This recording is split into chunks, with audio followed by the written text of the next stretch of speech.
This is simply because each individual is coded to be given the frequency when they are capable of integrating it.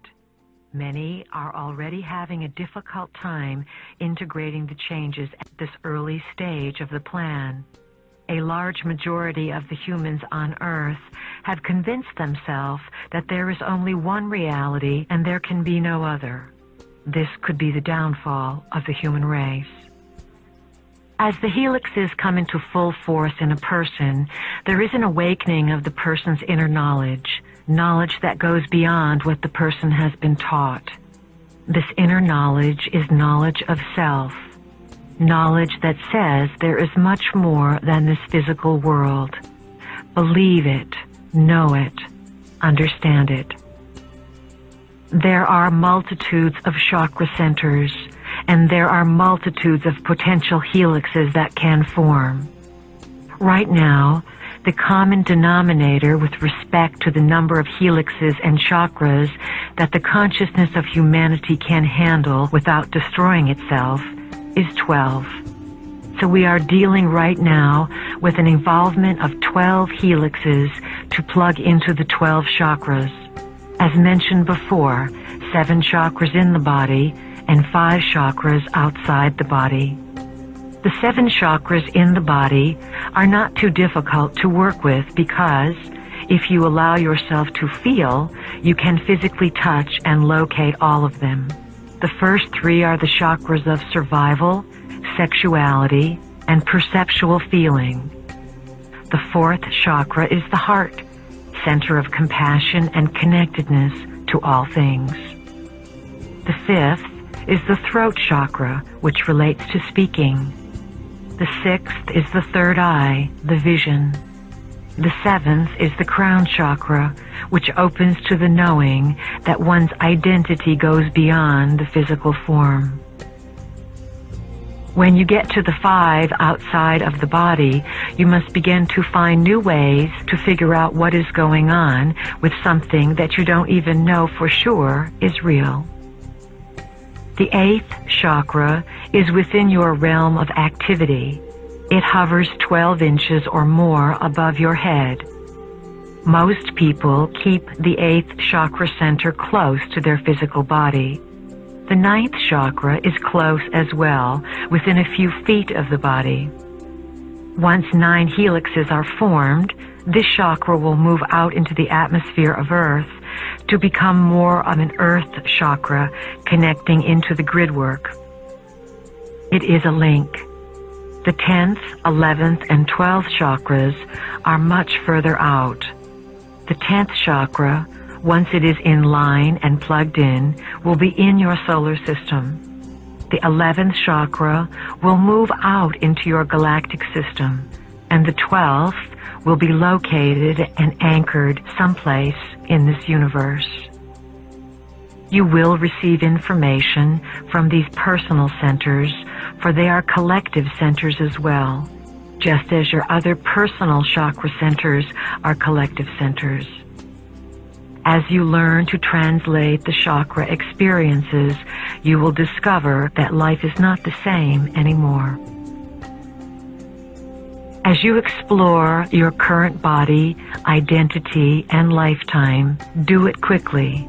You do not have years to study them. As the information in your DNA is retooled and replugged in, you will be able to feel how the events from this life connect and blossom and have a thread of purpose with many different places that you have lived and many different identities that you have occupied.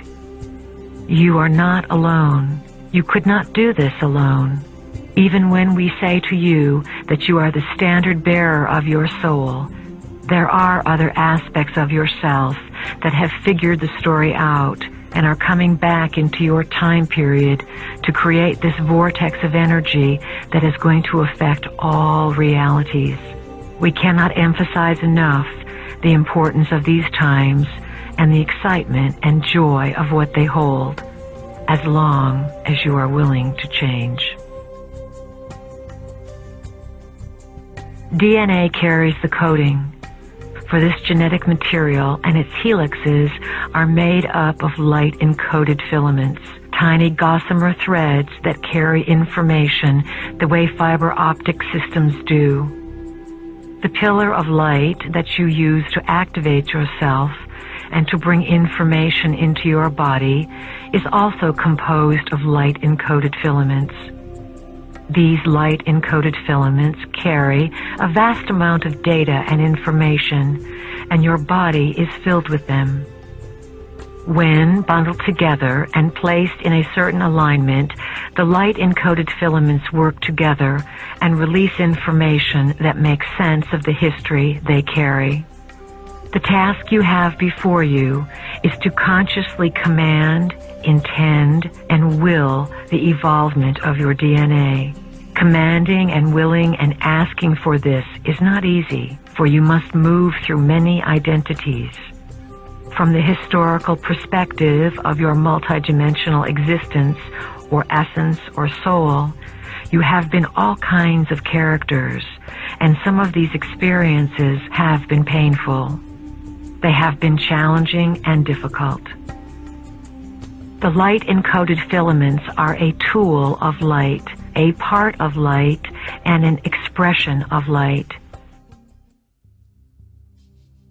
These light-encoded filaments exist as millions of fine thread-like fibers inside your cells, while counterpart light-encoded filaments exist outside of your body.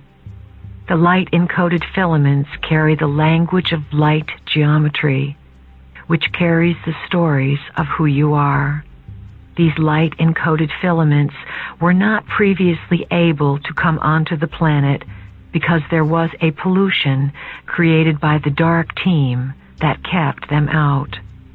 The information in the filaments was left inside of you, yet there was no logical way to make sense of it. So, in the present time, how do you find the information? The information is going to reveal itself to you. That is the process. You don't have to go looking for it, because this revelation is your heritage and who you are. As the DNA begins to form new strands, these new strands will travel along a nervous system in the body that is being developed at this time, and memories will come flooding into your consciousness. You must work to develop this nervous system, to pull light into your body, to oxygenate your system, to learn how to move through energy accelerations, and to call more ideas and experiences into your body. As this process begins to grow and nurture itself in your body, simply observe it, for you will want to know how to access it.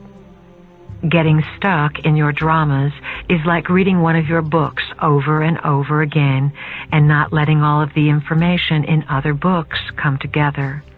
There is more. There is a whole story. DNA holds the code. It holds the blueprint of identity, the plan for existence, the history of the universe, and the history of life in this particular locale. And it is stored within the cells of humans. The original DNA of the stewards of this planet, the human occupants, had a genetic blueprint that was based on the number 12. The 12 strands of genetic material are therefore connected to many other representatives or informational sources that also number 12. Remember, reality mirrors reality. The 12 strands of information hooked the human occupant up with corresponding information centers in and out of the body. We call Earth the living library because you all have an image of what a library is. It is a place where information is stored and available. We use this analogy because we intend to evoke the image that everywhere you go, you are in a library. You just haven't figured out yet how to translate the information or recognize where it is in the library. Humans were designed to be the key to access this information in the living library. Right now, 12 is the system that connects.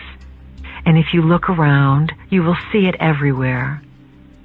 It was a symbolic insertion for a reason, so that you would someday figure out that it connects you to something somewhere else. It is not your natural rhythm, but it is a group agreement to use the energy of 12 in many different systems of reality. It is a coded formula. Many things that make no sense to the logical mind make a tremendous amount of sense to the light-encoded filaments and to the body as it is becoming more sensitive. There was a reason to build the libraries in the first place, for the pulsation of tyranny was beating at the time. There was concern on the part of certain energies, the keepers of time, that information might get into the wrong hands. So, very playfully, the libraries were designed in many different modes. The other libraries or worlds are not at all like your world.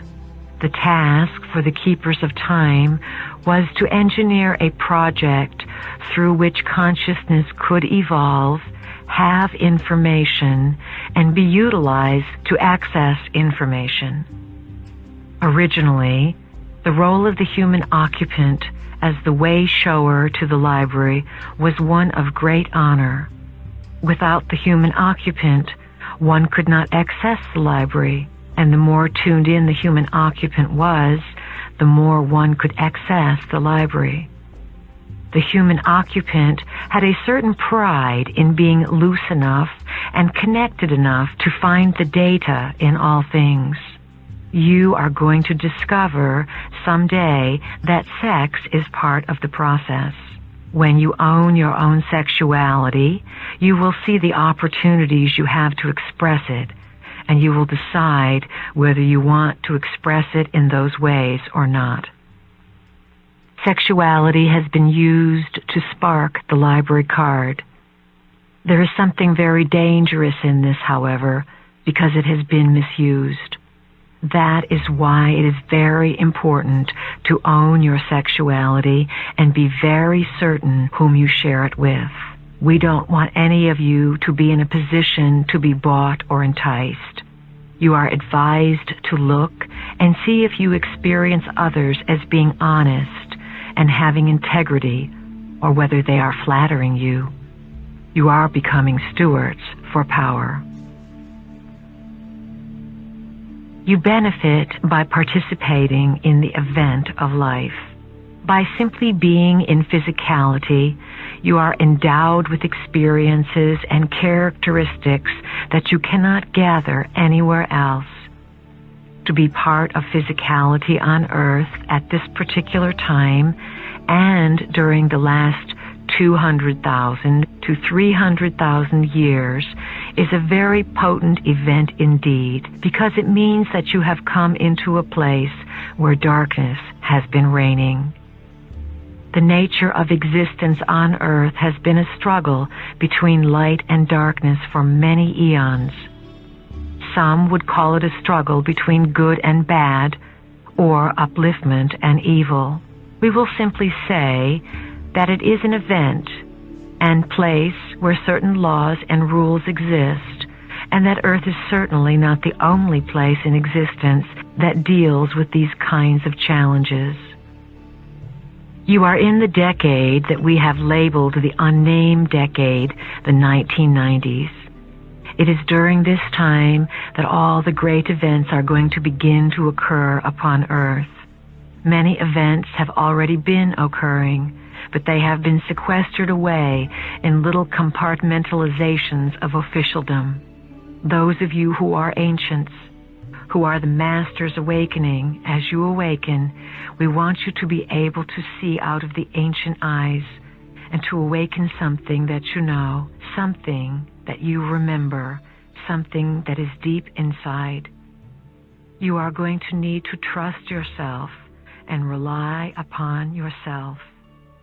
You need to be able to see, to understand what you are seeing, and to translate the grander vision for others.